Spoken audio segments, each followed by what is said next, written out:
Assalamualaikum warahmatullahi wabarakatuh. Selamat pagi. Kita bertemu kembali dengan mata kuliah statistika. Kali ini kita berbicara tentang subpokok bahasan pengujian hipotesis dua populasi. Ya, pengujian hipotesis dua populasi. Nah, di sini kita akan melakukan pengujian hipotesis bagi beda dua min. Di sini artinya kita memiliki dua populasi yang mana antara satu sampel dengan sampel yang lain itu independen.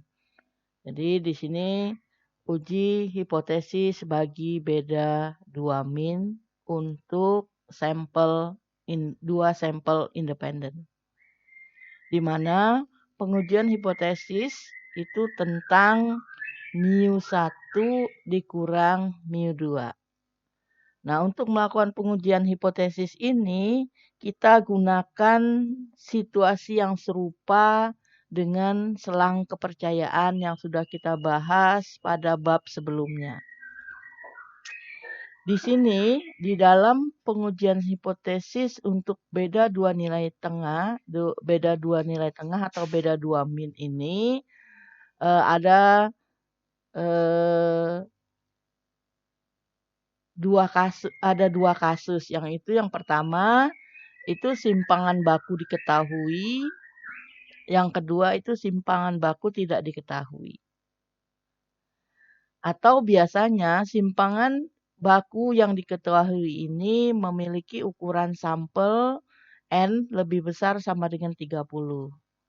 Sedangkan untuk simpangan baku tidak diketahui, ini biasanya N lebih kecil 30. Jadi artinya banyaknya sampelnya kurang dari 30. Oke, baik.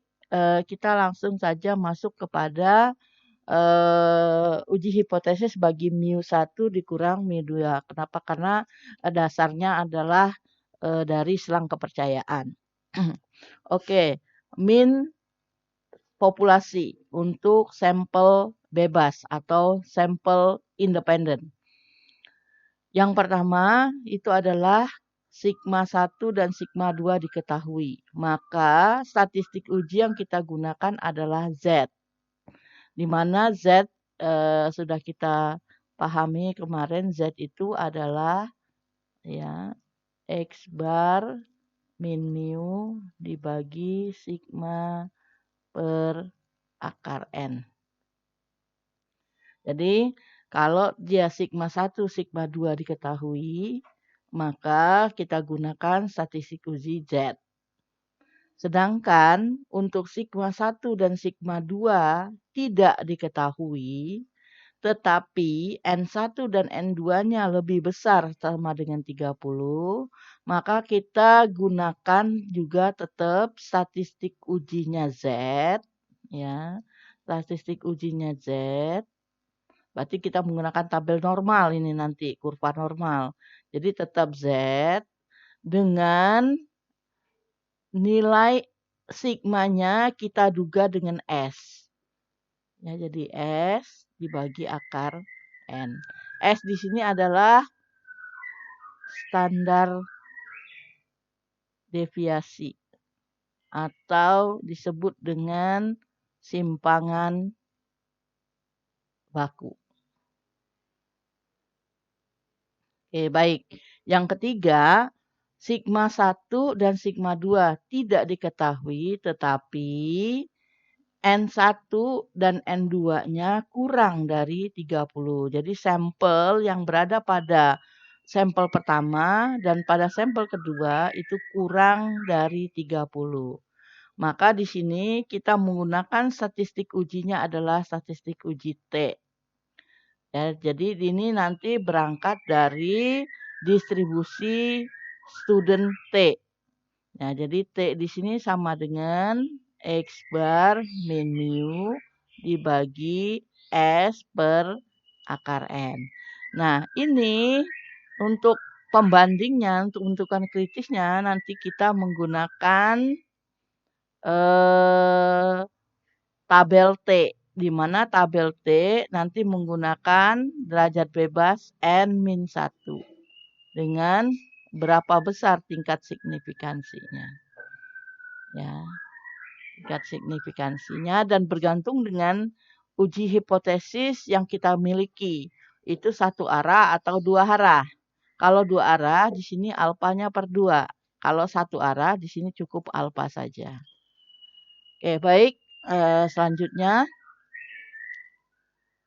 ya, kita masuk pertama kepada uji hipotesis untuk sigma 1 dan sigma 2 diketahui.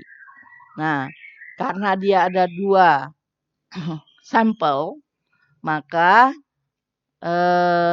Z itu adalah yang tadi kita katakan X bar, itu adalah X bar 1 dikurang X bar 2. Dan mu-nya adalah mu 1 dikurang mu 2. Sedangkan sigma per akarnya tadi menjadi sigma 1 kuadrat dibagi N ditambah sigma 2 kuadrat dibagi N akar. Nah, ini untuk yang kasus pertama. Oke, baik. Bagaimana melakukan pengujiannya? Menentukan daerah kritis dari untuk uji hipotesis bagi mu 1 dikurang mu 2 ini, itu kita mempunyai 3 macam formulasi untuk menentukan hipotesis. Yang pertama itu adalah lower tail test, artinya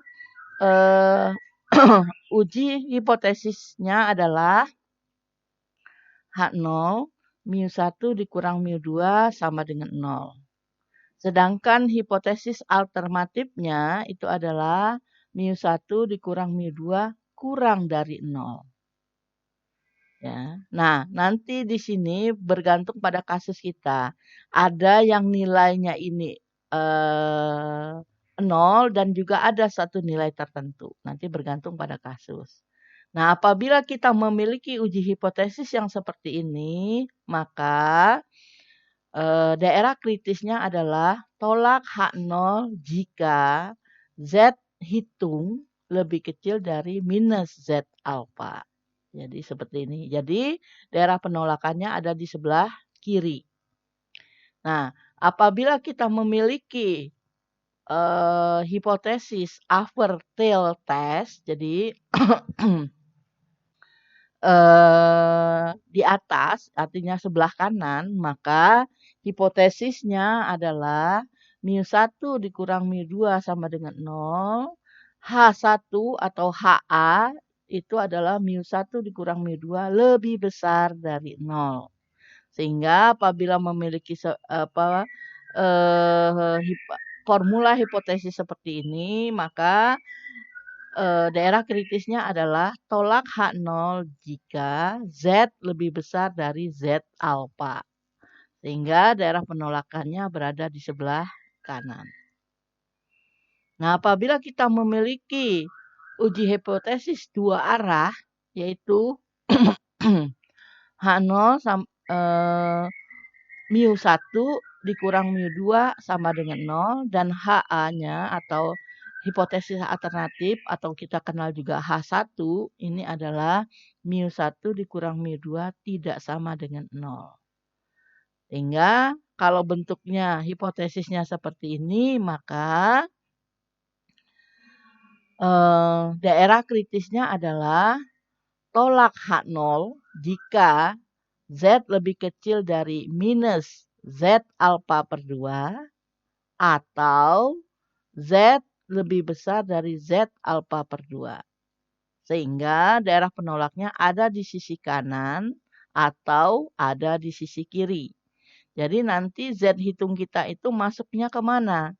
Kalau masuk di tengah-tengah ini adalah wilayah tidak menolak H0. Tapi kalau dia masuk di sebelah kiri, maka dia H0 ditolak. Atau dia kalau masuk di sebelah kanan sini, di wilayah yang diarsir ini, maka H0 juga ditolak. Jadi tidak di kedua tempat ini ada, bisa berada di salah satu, di sebelah kiri atau di sebelah kanan. Baik, kita masuk kepada contohnya. Untuk uji hipotesis bagi mu1 dan mu2 bila ya sigma 1 dan sigma 2 diketahui. Di sini contohnya adalah fasilitas U-Scan baru-baru ini dipasang di lokasi Birner Road Food Town. Jadi di suatu lokasi tertentu lah. Manajer toko ini mengetahui apakah ya, jadi manajer ini ingin mengetahui apakah waktu check out rata-rata menggunakan metode check out standar lebih lama daripada menggunakan U-Scan. Nah, dia mengumpulkan informasi sampel berikut yaitu bahwa waktu diukur dari saat pelanggan memasuki antrean sampai dengan tas mereka berada di gerobak atau di keranjang belanja. Nah, oleh karena itu, waktu termasuk mengantri dan check out. Kita peroleh data sebagai berikut. Ya, ini tipe dari customer, ini yang standar, ini yang menggunakan U-Scan.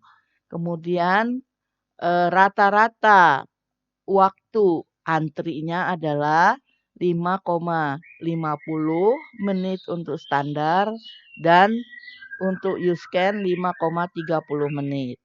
Sedangkan standar deviasi untuk yang tipe yang customer standar itu 0,40 menit dan U-Scan 0,30 menit. Dan sampel size yang digunakan untuk customer tipe standar 50 dan yang U-Scan itu 100. Nah, kita ingin menguji ya ini ya. Yang pertama, langkah pertama adalah kita tentukan state, the null, dan alternate hipotesis. Jadi arti kita menentukan hipotesis H0 dan hipotesis H1. Nah, untuk menentukan ini, kita lihat manajer toko ingin mengetahui apakah waktu check out rata-rata menggunakan metode check out standar lebih lama daripada menggunakan metode U-Scan. Sehingga kata-kata di sana lebih lama ya. Lebih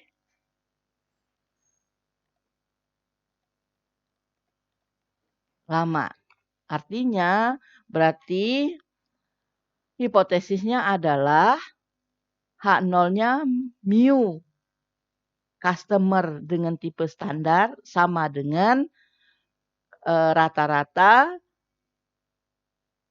dari customer tipe U-Scan. Jadi di sini kita singkat dengan mu S sama dengan mu U. Nah, H1 lebih lama, berarti mu S lebih besar dari mu U. Nah, ini hipotesisnya. Kemudian kita tentukan tingkat signifikansinya, yaitu di sini sudah di sini belum disebutkan berapa ya. Nah, sekarang kita tentukan misalkan signifikansinya adalah 0, ya 0,01 di sini ya. Nah, selanjutnya setelah menentukan langkah kedua, kita masuk kepada langkah ketiga yaitu menentukan tes statistik. Nah, karena kedua sampel itu diketahui standar deviasinya atau sigma sampel simpangan bakunya diketahui, maka kita menggunakan Z distribution ya atau menggunakan statistik uji Z. Nah, setelah 3, kemudian yang keempat, kita memformulasikan decision rule atau di sini kita menentukan daerah kritis. Ya. Seperti yang sudah dibahas di atas, maka hipotesis kita itu adalah yang nomor 2. Ya, yang nomor 2 ini. Nah, maka daerah kritisnya adalah tolak H0 jika Z lebih besar dari Z alfa. Sehingga di sini kita lihat ya, reject atau tolak H0 jika Z lebih besar dari Z alfa. Nah, pada tabel ya, kurva normal kita lihat Z yang 0,01. Nah, ternyata ini artinya 99%. Nah, Z001 itu adalah 2,33. Jadi kalau melihatnya di tabel itu adalah 0,5 dikurang 0,01. Maka ini akan sama dengan 0,4900. Jadi lihat di tabel Z, itu nih Z, kita lihat yang di sini apa nilainya 0,4900. Nah, pada ini berapa nilai Z-nya? Ya. Nah, di sini kalau di sini 2,3, maka di sini 0,03. Maka dia jatuh di 2,33. Nah, kemudian setelah menentukan step keempat, step kelima itu adalah compute the value of Z. Jadi kita menentukan, menghitung nilai Z statistiknya. Dan kemudian membuat keputusan. Nah, di sini Z-nya adalah, ya, rumusnya Z-nya, ini saya tulis di sini ya. Z sama dengan X bar S dikurang X bar U. Dikurang mu S dikurang mu U. Dibagi dengan akar dari sigma S kuadrat dibagi NS ditambah sigma S kuadrat dibagi NU. Sorry, sigma U di sini. Nah, tinggal kita masuk. X bar S-nya berapa? Di tabel sudah ada tadi kan. Nah, ini X bar S, ini X bar U. Ini sigma S, ini sigma U, ini NS, ini NU. Jadi kita masukkan ke rumus kita tadi. Jadi X bar U adalah 5,5 dikurang 5,3. Ya. Dikurang hipotesis kita. Hipotesis kita adalah mu S dikurang mu S sama dengan mu U. Maka ini kalau kita buat jadi mu S dikurang mu U sama dengan 0. Sehingga di sini mu S dikurang mu U-nya adalah 0. Dibagi dengan akar sigma S itu tadi 0,4. Dikuadratkan dibagi NS 50. Ditambah sigma kuadrat U. Sigma kuadrat U adalah 0,3 kuadrat dibagi 100. Kemudian dihitung dengan kalkulator, kita peroleh 3,13 Z-nya. Oke, baik. Kemudian ya, nilai Z ini kita cemplungkan ke dalam daerah kritis yang sudah ditentukan. Nah, daerah kritisnya di sini ya. Ini saya buat di sini aja ya. Nah, daerah kritisnya adalah 2,33. Ini berarti yang ditolak. Sedangkan di sini tidak. Nah, kita lihat Z kita 3,33 berarti jatuh di mana di sini? Ya. 3,13. Ya, karena ya. Z sama dengan 3,13 lebih besar dari 2,33, maka H0 ditolak. Sehingga kesimpulan kita adalah menolak H0. Nah, perbedaan ya antara U-scan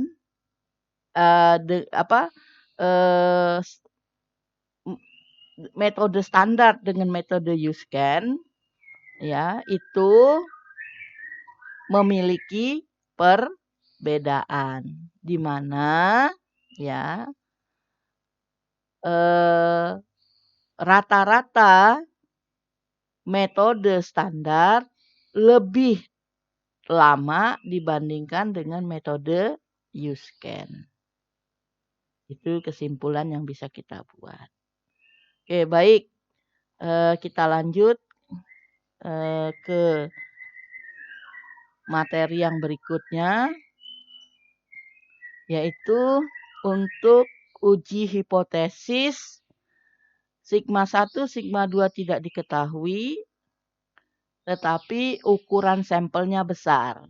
Nah, untuk yang ini didekati dengan sama seperti yang nomor 1. Ya, tapi ini jarang sekali terjadi. Ya, jarang sekali terjadi. Oke, selanjutnya kita masuk kepada uji hipotesis bagi mu1, mu2 bila sigma 1 dan sigma 2 tidak diketahui. Dan ukuran sampelnya kecil. Nah, ini banyak terjadi. Nah, di sini maka statistiknya yang digunakan adalah T sama dengan X bar 1 dikurang X bar 2 dikurang mu1 dikurang mu2 dibagi dengan SP. SP di sini adalah standar deviasi gabungan. Akar dari 1/N1 ditambah 1/N2. Di mana derajat bebasnya adalah N1 ditambah N2 dikurang 2. Sedangkan simpangan baku gabungannya itu adalah SP sama dengan akar dari N1 dikurang 1 dikali S1 kuadrat ditambah N2 kurang 1 S2 kuadrat dibagi N1 ditambah N2 dikurang 2. Ini kita bisa lihat contoh. Ya, berikut. Ons Lawn Care Incorporation memproduksi dan merakit mesin pemotong rumput yang dikirim ke dealer ke seluruh Amerika Serikat dan Kanada. Dua prosedur berbeda telah diusulkan untuk memasang mesin pada rangka mesin pemotong rumput. Pertanyaannya adalah, apakah ada perbedaan waktu rata-rata untuk memasang mesin pada rangka mesin pemotong rumput? Nah, untuk mengevaluasi kedua metode tersebut, diputuskan untuk melakukan studi waktu dan gerak. Sampel 5 karyawan dihitung untuk menggunakan metode Wallace dan 6 karyawan untuk menggunakan metode Atkins. Hasilnya adalah dihitung dalam menit. Kita lihat pada tabel berikut. Ya, ini Wallace, ini Atkins. Nah, apakah ada perbedaan untuk pemasangan rata-rata? Gunakan tingkat signifikansi 0,1. Oke, baik. Nah, untuk menjawab di sini, berarti kan kita harus menentukan langkah-langkah dalam pengujian hipotesis. Nah, langkah yang pertama itu adalah menentukan hipotesis H0 dan H1. Ya, di sini kita menggunakan hipotesis yang dua arah. Di mana kuncinya di sini? Apakah ada perbedaan waktu pemasangan rata-rata? ini menyatakan bahwa ada perbedaan, tetapi apakah lebih besar ataukah lebih kecil kita nggak tahu. Maka kita gunakan hipotesis yang ketiga tadi, yaitu H0 mu1 sama dengan mu2, sedangkan H1-nya mu1 tidak sama dengan mu2. Kemudian langkah kedua menentukan alfa. Alfa sudah ditentukan di dalam sini, yaitu digunakan 0,1. Maka alfanya adalah 0,1. Kemudian menentukan statistik uji yang digunakan. Karena kedua sampel itu tidak diketahui sigmanya atau simpangan bakunya atau standar deviasinya, maka kita menggunakan statistik ujinya adalah statistik T, yaitu dari distribusi student T. Nah, kemudian langkah yang keempat menentukan daerah kritis. Di sini daerah kritisnya adalah tolak H0 jika ya. Jadi tolak H0 jika ya T lebih besar dari T alfa per 2 karena dia dua arah. Dengan derajat bebas N1 tambah N2 min 2 atau ya T lebih kecil dari minus T alfa per 2 N1 tambah N2 min 2. Nah, tinggal kita lihat di sini tadi. N1-nya ada 5 kan karyawan untuk Welles. Sedangkan Atkins ada 6. Ya. Berarti kan N1 dikurang N2 N1 tambah N2 min 2 sama dengan 5 tambah 6 min 2 sama dengan 9. Sedangkan alfa kita adalah 0,1.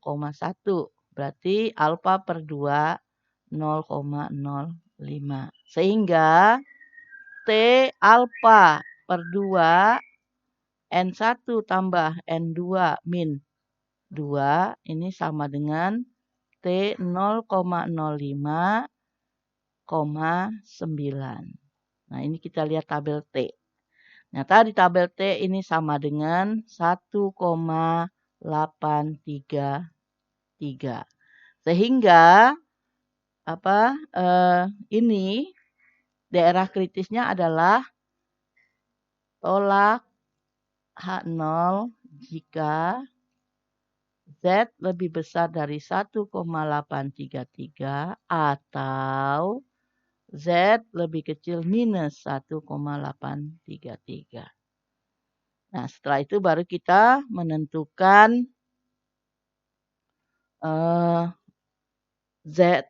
T.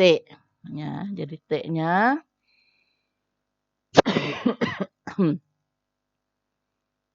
ya, T-nya di sini kita pakai menghitung SP dulu. Ya, jadi tadi di sana dari data yang kita punya kita hitung untuk S1 atau dari Wallace. Ya, dari Wallace-nya.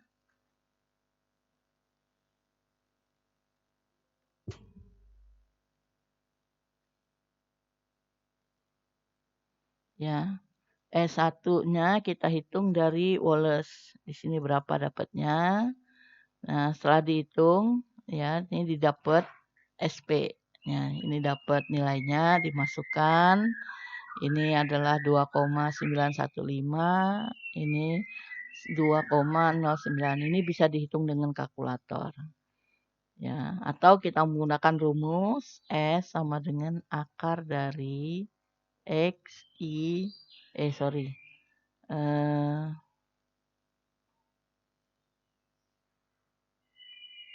sigma I sama dengan 1 sampai dengan N XI min X bar kuadrat dibagi N min 1. Ya, Untuk masing-masing metode kita hitung S-nya.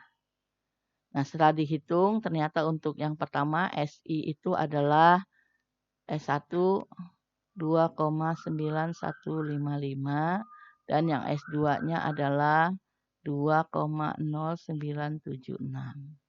Kita masukkan, kita hitung SP. Ya, SP. Kuadratnya adalah ini. Kita dapat setelah dihitung.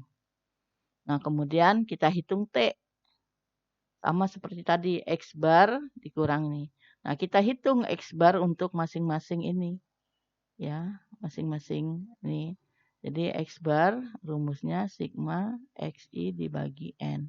Nah, setelah dihitung ternyata X bar yang satu itu adalah 4,00 dan X bar yang kedua itu 5,00.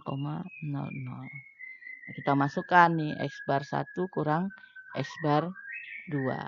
Sedangkan mu 1 kurang mu 2 itu sama dengan 0 dari sini. Berarti mu 1 min mu 2 sama dengan 0. Nah, setelah dihitung T-nya adalah ini. Nah, nilai inilah kita cemplungkan ke dalam daerah kritis yang kita dapat tadi. Ini daerah kritisnya. Ya, di sini 1,833, di sini minus 1,833. Nah, kita dapatnya 0, ternyata di daerah sini.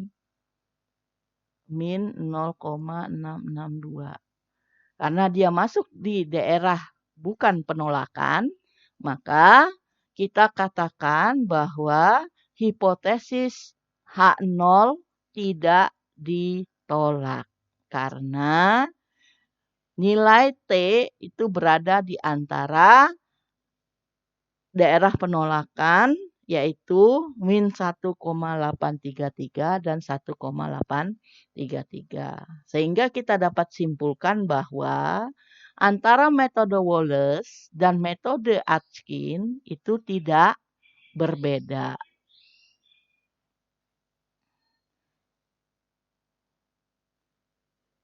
Oke, mungkin kita lanjutkan ke materi yang contoh yang terakhir.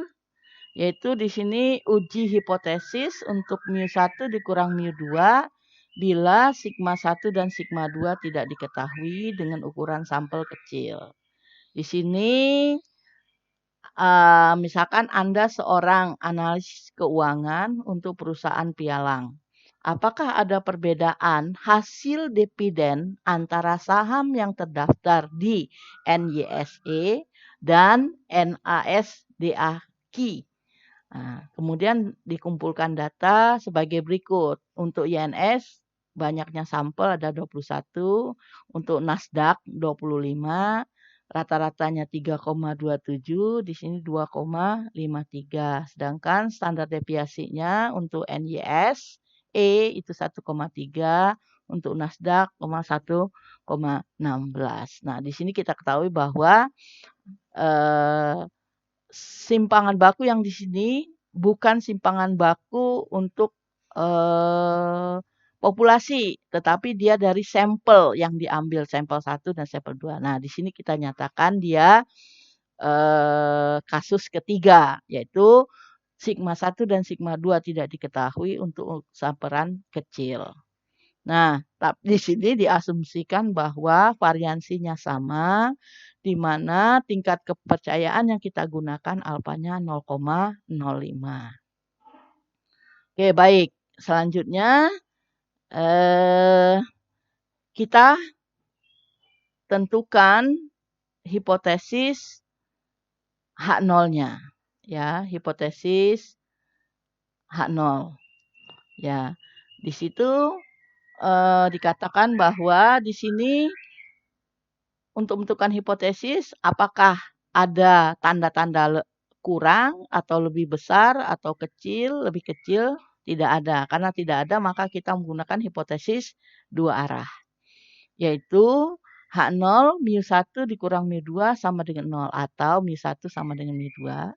H1 mu1 dikurang mu2 tidak sama dengan 0 atau mu1 tidak sama dengan mu2. Alfanya adalah 0,05, kemudian derajat bebas atau DF, degree of freedom, adalah N1 21 ditambah N2 25 dikurang 2 sama dengan 44.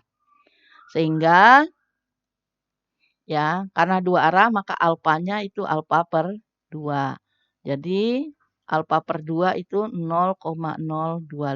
Sehingga untuk bisa menentukan nilai ini dari mana, itu T 0,025,44. Nah, ini kita lihat di tabel. Dan di tabel diperoleh ini 2,0154. Jadi, berada di sisi kanan dan sisi kiri. Jadi, sebelah kiri jadi minus, sebelah kanan jadi positif. Kemudian kita hitung statistik uji T-nya. Dari mana? Statistik uji T kita hitung dari sini. Ya, ini ya. Di mana SP-nya itu diperoleh dari sini ya, dengan memasukkan nilai yang sudah ada sehingga kita dapat ini SP. Nah, ini SP kuadrat ya. SP ya. SP sama dengan ya akar dari seperti ini sehingga dapat T-nya adalah 2,04. Sehingga T yang kita dapat ini 0,24. Kemudian nilai 2,04 ini kita masukkan ke wilayah daerah kritis. Nah, di mana 2,04? Ternyata 2,4 masuknya di wilayah ini. Artinya H0 ditolak. Pada tingkat signifikansi alfa sama dengan 0,05. Nah, sehingga kita bisa menyatakan bahwa kalau H0 ditolak berarti ya evidence ya saham antara NYSE dan Nasdaq itu berbeda. Oke, saya kira demikian pertemuan kita kali ini, agak sedikit panjang videonya. Mudah-mudahan bisa dipahami dan mohon untuk dipelajari sedikit demi sedikit atau secara detail dan kemudian implementasikan dalam mengerjakan tugas sehingga Anda betul-betul memahami. Terima kasih. Assalamualaikum warahmatullahi wabarakatuh.